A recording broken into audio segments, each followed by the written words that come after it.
in the course of the year, you need to understand why people always put down black studies. You never hear people put down, we have Jewish studies at this college, you never hear nobody doing a put down of Jewish studies. We have Latino studies up here, you never hear nobody putting down Latino studies. We have Slavonic studies and other things, and you never hear a put down of that, nor anybody referring to any of that as being a threat. You got to do world civilization. We had to fight to get world civilization.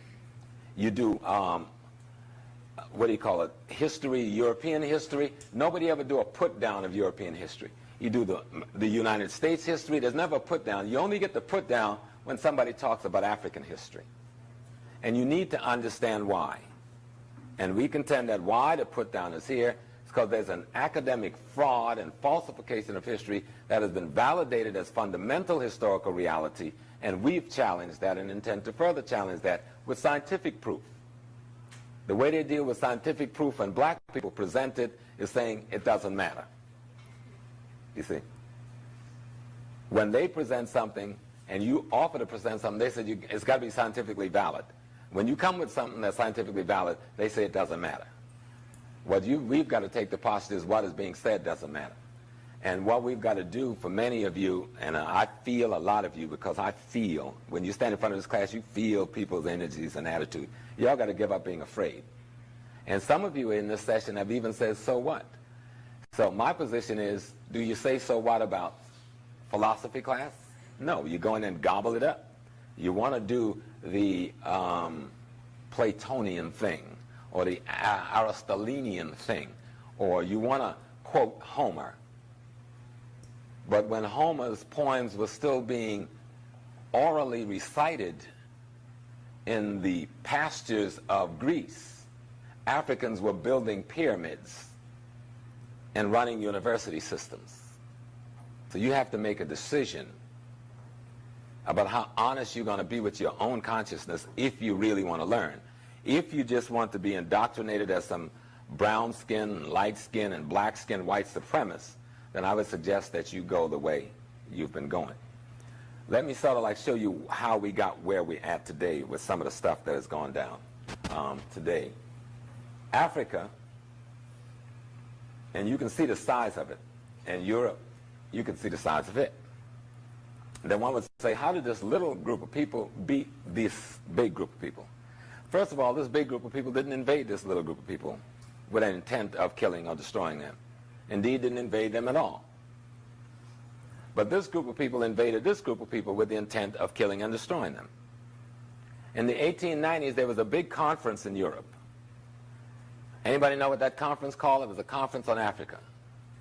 It's one of the most significant conferences in the history of the world. Do you know what that conference is titled in history? What is it called?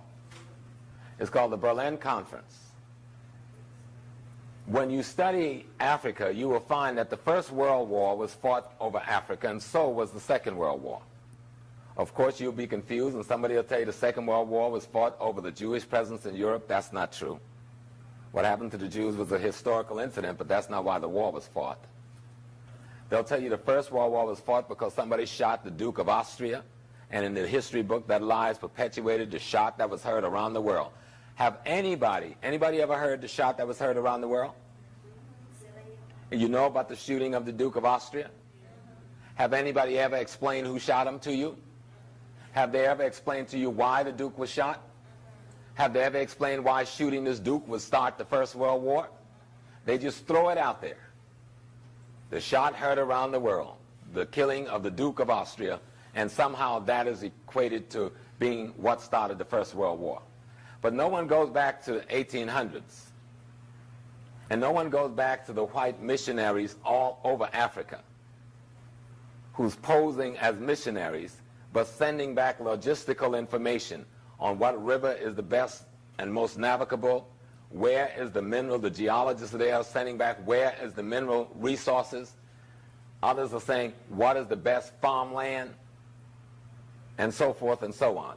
So in 1890, they decided to invade Africa. And what should be called the First World War takes place starting in the 1890s with the attack on Africa from the north by the French, from the northeast by the British, from the Horn by the Italians and the French, from the west by the Spanish and the Portuguese and the French and the British, from the central west by the Belgians, from the south by the Dutch and the Finns and the Germans, and from the east and southeast by the Germans.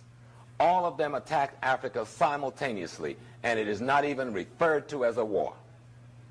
Have you all ever had the story of this war in history? Have anybody ever talked about the Berlin Conference and what it meant? Were you ever told about the struggle for Fashada, which is a point on the Nile River, this bend down in Sudan, where the fork goes into Sudan and into Ethiopia?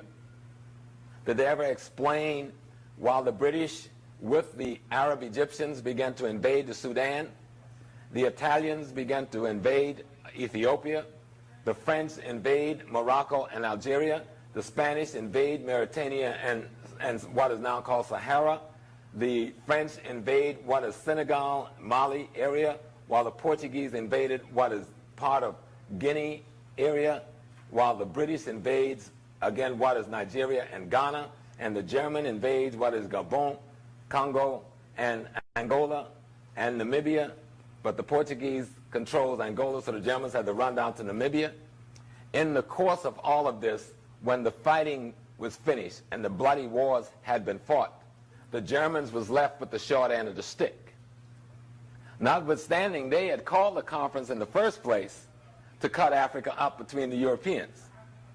But now Kaiser finds himself cut out of the deal by the turn of the century, the 1900s. And he said, look, unless you give me a better piece of the land, because they hadn't discovered uranium in Namibia yet, and he didn't realize the true value of the farmland in Tanzania to the economy of Europe yet.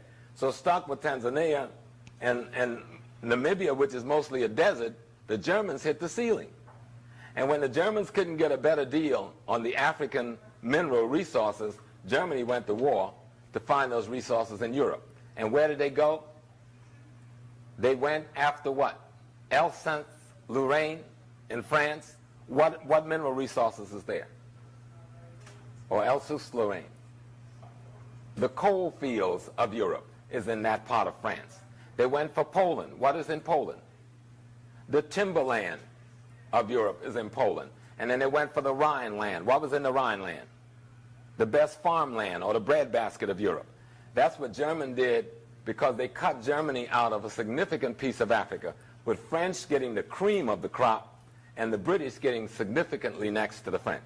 The Portuguese had Angola and Mozambique and the Guinea-Bissau and the Cape Verdes. So Portugal was sitting nice with its big sugarcane plantations and its mining and so forth. The British were sitting nice because the British ends up in Sudan, in Egypt, in Kenya, and Uganda, while the Belgians got the richest of all.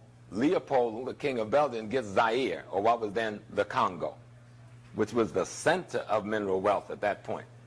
And in all of this, the African is launching fierce resistance. These wars are lasting for decades, but it's not even called a war. Some great generals are born and die in these wars. Most of you, any of you, have you ever heard of a general called Tippy II? This is the man who led the resistance in Zaire against the Belgians. An enormous war being fought with bows and arrows against cannons and rifles. The extent to which they defended their territory is enormous to understand, and would have won the war had it not been for the death and the assassination of Abdallah, who was the leader of the Sudanese forces once commanded by Muhammad Ahmed, who's called the Mahdi. And Abdallah got caught blind at his back by the British and the Egyptians because the Ethiopians capitulated, and instead of defending the flank coming from the east, took money to stay neutral.